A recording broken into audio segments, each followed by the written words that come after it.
Assalamualaikum warahmatullahi wabarakatuh. Bismillahirrahmanirrahim. Santri-santri semoga istiqomah, sehat semua. Al-Fatihah.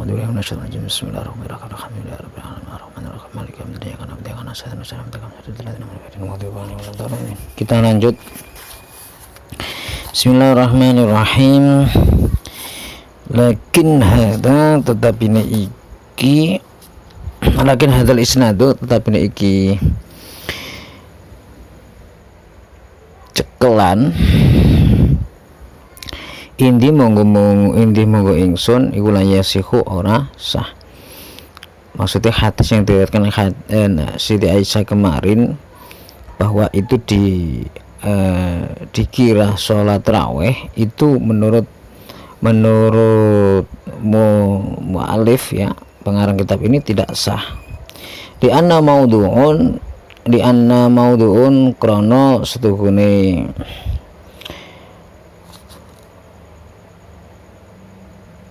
maudu apa al hadis hunai mengkini bima ing dalem barang ya daru kang jelasno apa ma huwa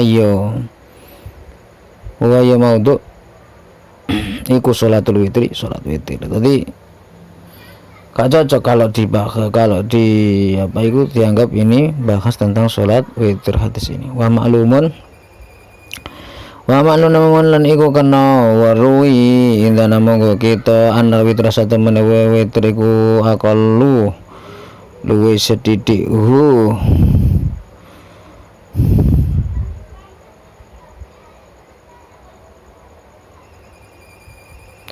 iku aqallu luwe sedidik witir iku apane rakaat anal witra aqallu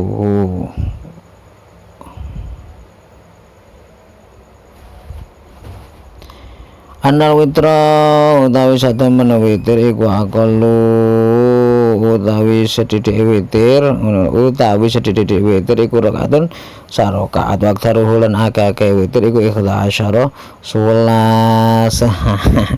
Di sini kelihatan bahwa hadis yang dibahas bahwa Nabi itu sholat 11 rakaat ya, setelah beliau itu tidur ya. Maksudnya tidurnya Nabi Muhammad itu kan beda dengan tidur kita. Nabi Muhammad itu fisiknya tidur tapi hatinya berzikir. Nah, Nabi Muhammad itu setelah tidur, sedangkan sholat raweh itu setelah isya, bukan setelah tidur. Nah, sedangkan witir kan boleh setelah tidur. Setelah melaksanakan sholat apapun kemudian ditutup dengan witir. Nah, ini 11 rakaat ini setelah tidur, maka kita tahu bahwa itu witir ya, witir. Soalnya witir itu paling sedikit 1 rakaat, paling banyak itu 11. Wa ihda asyarata fahuwa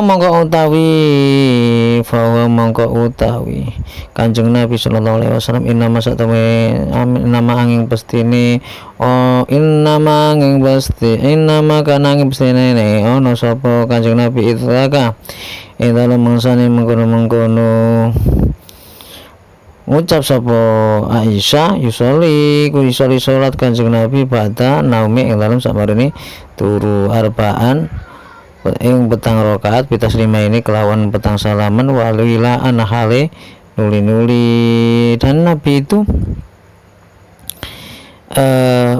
sholatnya setelah tidur, sudah saya sampaikan tadi. Suma arba'an mongko nuli papat ukhra kangune pitas 5 ini kelawan orang salaman itu halimane wilaan hai nuli suma salasan mongko nuli tulung rakaat wis 5 pitas 5 ini kelawan rong salaman kadzari kaya mengkono nuli wa idul lan nuturna sapa nuduhaken ala annaha ing atase satamane sholat rakaat iku sholatul witir awalan hal pertama.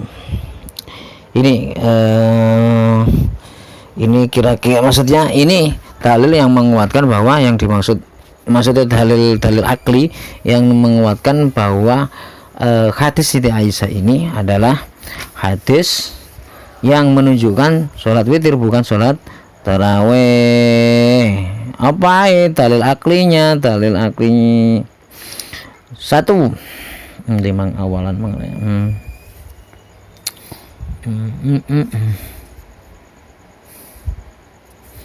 hilang. Oh ini awalan utawi kang pertama iku qaulu Aisyah, ucapan ini Siti Aisyah radhiyallahu antana monotasari panjenengan qabla antu tira ing dalam sadurunge salat witir panjenengan wa inna sholatal tarawih maka satemene salat tarawih iku tuf'alu telakoni sapa tarawih pada sholatin isya ing dalam sakmarine salat isya wa qabla naumi lan sadurunge turu. Satu, dalil logikanya bahwa sholat tarawih itu dilakukan sebelum tidur ya, sedangkan hadis ini, dalam hadis ini setelah tidur. Nomor dua, dalil aklinya anak sholat tarawih satemene sholat tarawih kula jatuh olati temu apa sholat tarawih fi khairi Ramadan ing dalem liyane Ramadan. Sholat tarawih itu hanya Ramadan. Sedangkan dalam hadis ini tidak ada riwayat tentang bahwa sholat tersebut dilaksanakan setelah di dalam Ramadan, tidak ada keterangan itu. Salisan dari kamu terliku anal Bukhari saat temen anal Bukhari ya saat temen Imam Bukhari iku wadu andale sapa Imam Bukhari al hadis ing iki hadis alamat guru kang disebut fi sholatul witir ing dalam sholat witir. Nah, inilah dalil yang ketemu kuat sekali nomor 3 ini, bahwa Imam Bukhari ya, Imam Bukhari yang rajin maksudnya salah satu menjadi hadis ya, beliau itu pegiat hadis yang mengumpulkan hadis-hadis sahih, meletakkan hadis ini di kitab beliau di bab sholat witir, bukan sholat taraweh. Wah, ini kuat ini. Siapa yang meragukan kehebatan Imam Bukhari tentang hadis sahih-sahihnya ya? Kalau beliau itu memang menganggap bahwa kalau memang Bukhari ini menganggap ini hadis yang diriwayatkan Siti Aisyah ini adalah tentang sholat tarawih, maka beliau maka beliau akan menempatkan hadis ini di bab tarawih. Ternyata beliau meletakkan di witir. Ini logika kuat bahwa yang dimaksud adalah 11 rakaat ini tentang sholat witir, bukan tarawih. Wahakata lan mengkono ya saya zulu iku ilang ya zulu ilang bidarika kang sebelum mengkono kita nuduh mengkono nuduh apa atarutu perlawanan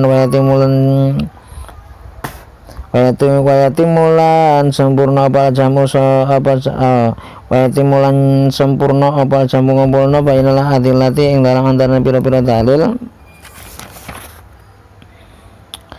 maksudnya dalil akli tadi ya. Wa qala lapan ngendika sapa al-allama wong sing banget alime sapa jenenge Al-Qastalani, Imam Qastalani Irsyadis Sari ing dalam kitab Irsyadis Sari fi Irsyadis Sari ing dalam kitab Sari li syarhi Sahihil Bukhari ing dalam syarah Imam Bukhari. Nah, ini ada yang menjelaskan tentang hadis ini ya, sebagai penjelas dari kitab kitab Sahih Bukhari. Al-ma'rufu kang diweruhi wa utawi ma'ruf iku alladzi alaihi iku alladzi bahwa wa alladzi utawi ma'ruf iku alaihi kang tetep ing dalam alladzi al jumhuru ulama jumhur annahu satamani jumlah, bahas jumlah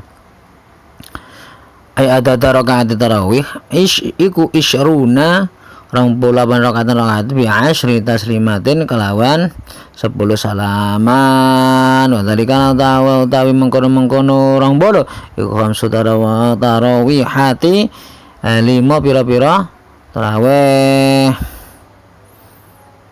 kulo tarawih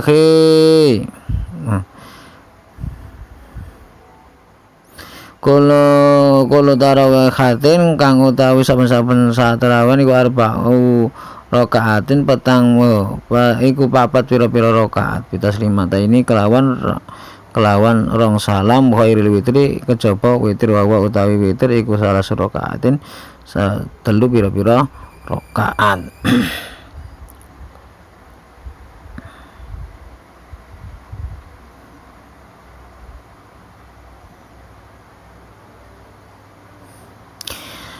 Ada ulama ya namanya Al-Qastolani, ini ulama yang menjelaskan tentang kitab Sahih Bukhari ya, dijulentrehan namanya nama kitab yang menjelaskan itu namanya kitab Irsyadus Sari.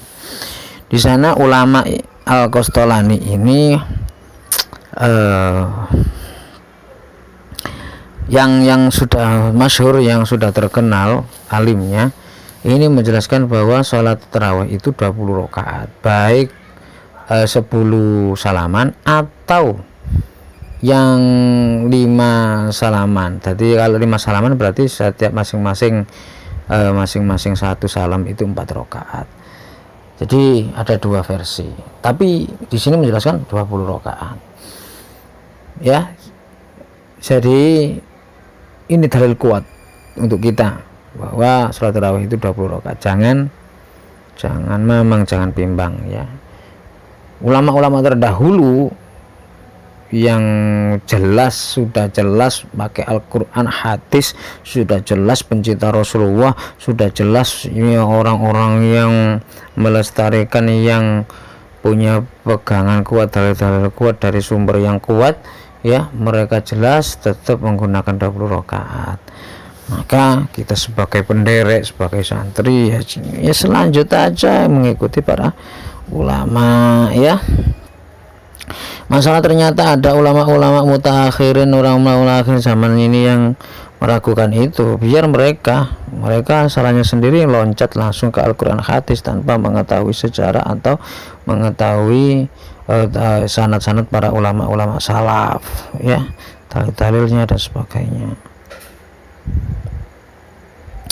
Wa fi Sunanul Baihaqi, lan ing dalam Sunan Baihaqi bi sanatin kelawan sanad sahih kang sahih kama qala kaya oleh ngucap sapa Ibnu Iraq maksudnya ulama jenenge Ibnu Iraq fi syarhil taqribi dalam syarah kitab Tahrir Anis Saibi saking Imam Sa'ib Ibnu Yazid radhiyallahu anhu kala ngendika sapa Sa'ib kanu ono sapa sing dimaksud kanu ono sapa menungso iku yakulo nang ngucap sapa menungso ala ahli Umar ing atase janjine Umar bin Khattab radhiyallahu anhu fi syahr Ramadan fi 20 rakaatan masuk ke janji dalam mongsone Umar bin Khattab ya fi syahr Ramadan fi 20 rakaatin ing dalam 20 rakaat. Jadi hampir semua sepakat ulama-ulama terdahulu, apalagi diambil dari muridnya tabi'in ya, di antara zaman tabi'in ya,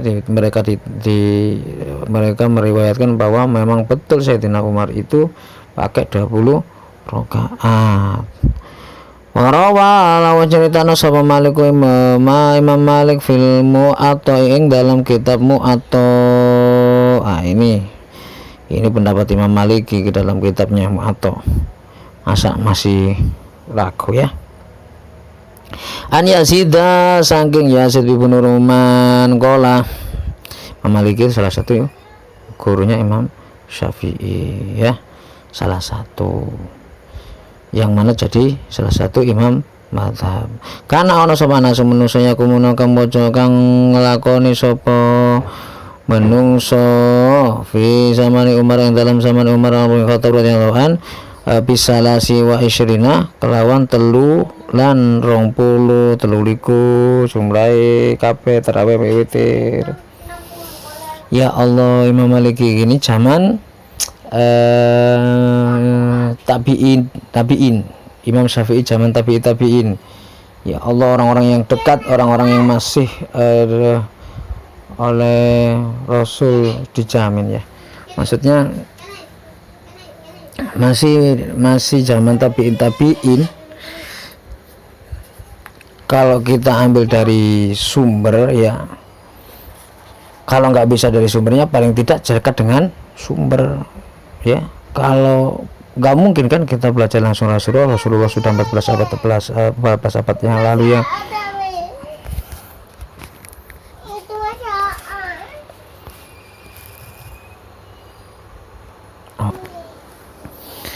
Yang 14 abad yang lalu sudah tiada, kita belajar pada Nabi itu hal yang tidak mungkin. Maka bagaimana cara kita mempelajari apa yang ingin kita pelajari yang sesuai dengan dicontohkan Rasul?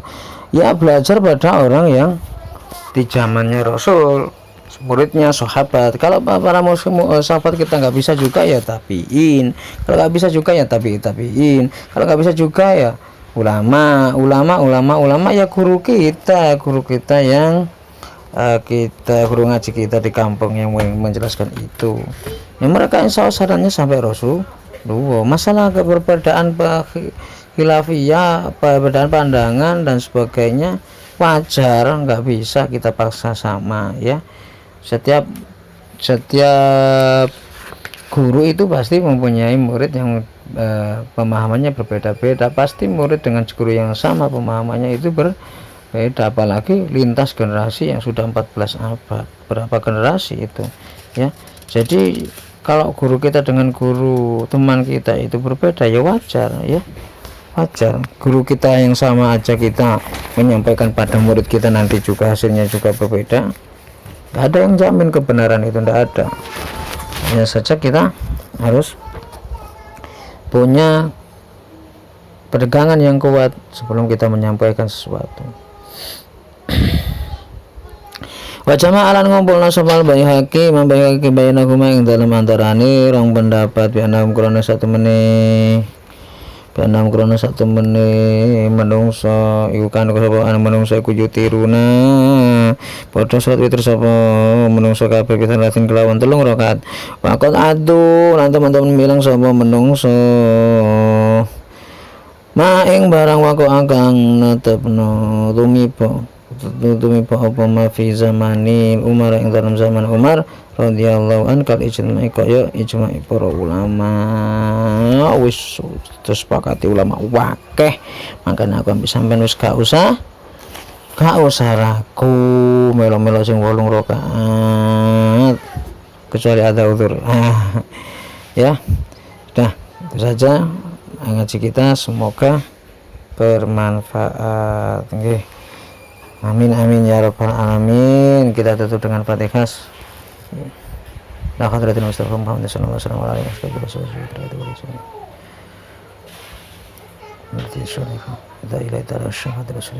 Al-Fatihah.